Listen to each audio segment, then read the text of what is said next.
ಅಂದ್ಕೊಂಡು ಇವತ್ತು ಈ ವಿಡಿಯೋನ ಸ್ಟಾರ್ಟ್ ಮಾಡ್ತಾ ಇದ್ದೀನಿ. ಇವತ್ತು ಮಾರಿಕಾಂಬೆಯ ಕಲ್ಯಾಣ ಉತ್ಸವ, ಹಾಗಾಗಿ ತುಂಬ ಜನ ಎಲ್ಲ ಸೇರಿದ್ದಾರೆ. ಒಳಗೆ ವಿಧಿವಿಧಾನಗಳೆಲ್ಲ ನಡೀತಾ ಇದೆ. ಇವಾಗ ನಾವು ಬಂದಾಗ ಕರೆಕ್ಟ್ 11 ಗಂಟೆ ಆಗಿದೆ. ಸೊ ಒಳಗೆ ಯಾವ್ಯಾವ ಥರ ಪ್ರೋಸೆಸ್ ಎಲ್ಲ ನಡೀತಾ ಇದೆ ಅಂತ ನೋಡೋಣ ಇವಾಗ.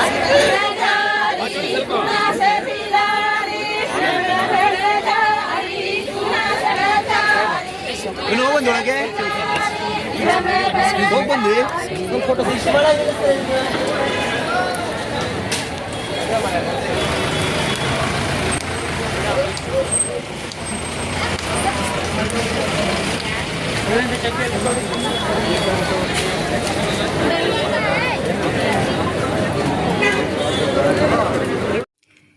ಇಲ್ಲಿ ನೀವು ನೋಡ್ತಿರ್ಬೋದು, ಇವಾಗ ಮಾರಿಕಾಂಬಾ ದೇವಿಯ ದಿಬ್ಬಣ ಒಳಗೆ ಬರ್ತಾ ಇದೆ. ನಂತರ ಮದುವೆ ಶಾಸ್ತ್ರಗಳೆಲ್ಲ ನಡೆಯುತ್ತೆ ಒಳಗೆ.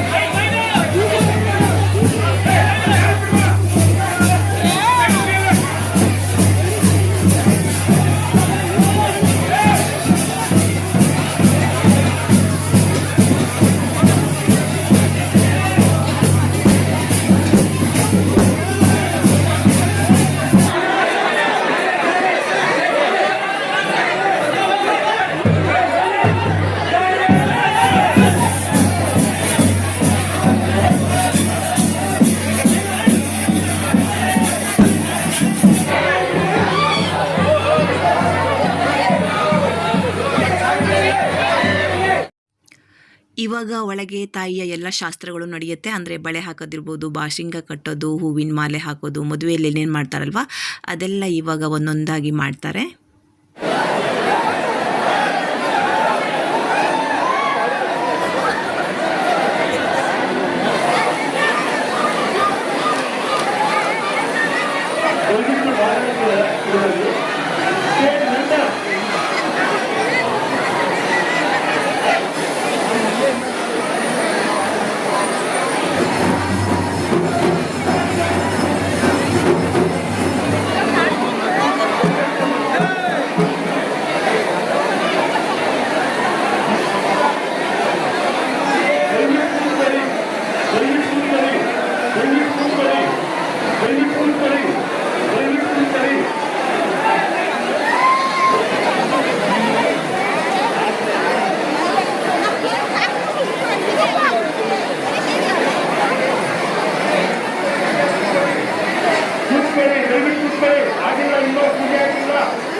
ಯಾಕಂದರೆ ಹಾಗೆಯೇ ಕಾಶ್ಮೀರ ಕರ್ಕೊಂಡು ಬಂದಿದ್ದೀವಿ, ತುಂಬ ಹೊತ್ತಿರೋಕ್ಕಾಗಲ್ಲ ಅಂತ ಅಂದ್ಬಿಟ್ಟು ಇವಾಗ ಹೊರಡ್ತಾ ಇದ್ದೀವಿ.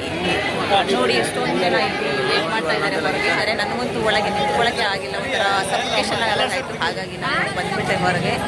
ಹೊರಗೂ ಕೂಡ ಅಷ್ಟೇ ತುಂಬ ರಶ್ ಇದೆ. ಆ್ಯಕ್ಚುಲಿ 24ರಿಂದ ಜಾತ್ರೆ ಸ್ಟಾರ್ಟ್ ಅಲ್ವಾ, ಇವತ್ತು ದೇವಿಯ ಕಲ್ಯಾಣ ಉತ್ಸವ. ಹಾಗೆಯೇ ಕರೆಕ್ಟ್ 12 ಗಂಟೆ ಆಗ್ತಿದ್ದಂಗೆ ನನಗಂತೂ ತುಂಬ ಖುಷಿ ಆಯಿತು.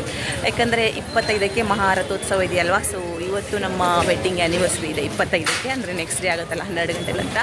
ತುಂಬ ಖುಷಿ ಆಯಿತು. ಕರೆಕ್ಟು ಮಹಾರಥೋತ್ಸವದ ದಿನ ವೆಡ್ಡಿಂಗ್ ಆ್ಯನಿವರ್ಸರಿ ಅಂದರೆ ಏನೋ ಒಂಥರ ಖುಷಿ ಆಗುತ್ತಲ್ವ. ಅದು ಸಿರಿಸಿ ಮಾರಿಕಾಂಬೆ ಜಾತ್ರೆಯ ದಿನ ವೆಡ್ಡಿಂಗ್ ಆ್ಯನಿವರ್ಸರಿ ಇರೋದ್ರಿಂದ ಇವತ್ತು ಇಲ್ಲಿ ಈ ಥರ ಇದೆ. ಅಂದರೆ ಈ ಕಡೆ ಎಲ್ಲ ಅಷ್ಟೊಂದು ಜನ ಇಲ್ಲ, ಬಟ್ ನಾಳೆ ಇಲ್ಲಿ ಕಾಲಿಡಕ್ಕೂ ಜಾಗ ಇಲ್ಲ, ಅಷ್ಟೊಂದು ರಶ್ ಆಗುತ್ತೆ. ನಾಳೆ ಅಂದರೆ ಇನ್ನೂ 8 ದಿನಗಳ ಕಾಲ ಅದೇ ಥರ ರಶ್ ಇರುತ್ತೆ. ಹಾಗೆಯೇ ಇವತ್ತಿನ ವೀಡಿಯೋನ ಇಲ್ಲಿಗೆ ಎಂಡ್ ಮಾಡ್ತಾ ಇದ್ದೀನಿ. ನಿಮಗೂ ಕೂಡ ಇಷ್ಟ ಆಯಿತು ಅಂತ ಭಾವಿಸ್ತೀನಿ.